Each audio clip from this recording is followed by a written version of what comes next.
राज्याच्या राजकारणामध्ये काँग्रेसच्या एका भूमिकेमुळे नवा वाद निर्माण झालाय। बीड जिल्हा दौऱ्यादरम्यान कायदा आणि सुव्यवस्थेच्या प्रश्नावर बोलताना काँग्रेसकडनं सुनेत्रा पवारांच्या भूमिकेवर टीका करण्यात आलेली आहे। यावेळेला काँग्रेसनं सुनेत्रा पवार अजून किती दिवस गुंगी गुडिया बनून राहणार असा सवाल उपस्थित केला होता। काँग्रेसच्या उपस्थित केल्या गेलेल्या या भूमिकेवर आता सर्वच राजकीय पक्षांकडनं टीका होताना दिसतेय।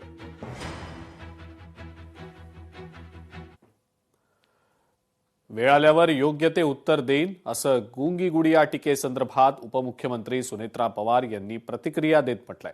काँग्रेसकडनं सुनेत्रा पवारांचा गुंगी गुडिया असा उल्लेख झाला होता।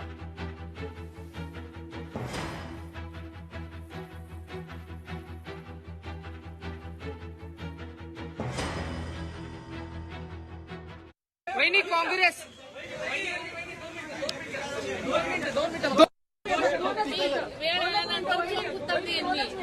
वहिनी काँग्रेस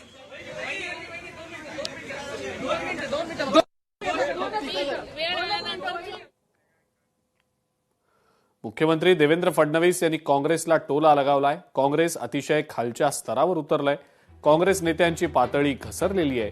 चर्चेत राहण्यासाठी काँग्रेसचा हा प्रयत्न आहे असं मुख्यमंत्र्यांनी टीका करत म्हटलंय। अतिशय खालच्या स्तरावर हे उतरलेले आहे। मुळामध्ये यांना कुठलाही रिस्पॉन्स मिळत नाही, कोणी विचारत नाही। त्यामुळे न्यूजमध्ये येण्याकरता अशा पद्धतीचं काम चाललेलं आहे। बदनाम हुए तो क्या हुए, नाम तो हुआ, अशा पद्धतीनं यांची कारवाई चाललेली आहे। आणि मला असं वाटतं की महाराष्ट्राच्या राजकीय संस्कृतीत इतक्या खालच्या स्तराला जाणारे हे आता आपल्याला पहिल्यांदाच पाहायला मिळत आहेत। प्रत्येक महिलेचा आदर करणं गरजेचं आहे अशी प्रतिक्रिया अमृता फडणवीस यांनी दिलेली आहे। महाराष्ट्रात ही बाब खपवून घेतली जाणार नाही। काँग्रेसनं सुनेत्रा पवारांची माफी मागावी असं सुद्धा अमृता फडणवीस म्हणतात। हे खूपच खराब बाब आहे ही आज म्हटली।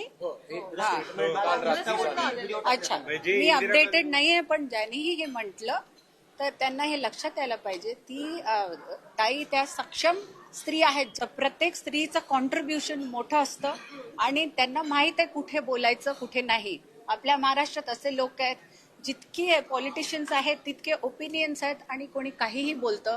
त्यापेक्षा शांत राहून आपलं काम करणं कधीही चांगलं आणि मी त्यांचा सन्मान करेन। स्त्रीला हिणवलं जाणं हे बिलकुलच खराब आहे आणि आपल्या पुरोगामी महाराष्ट्रात हे सहन करू नाही शकत। आम्ही माफी मागायला पाहिजे।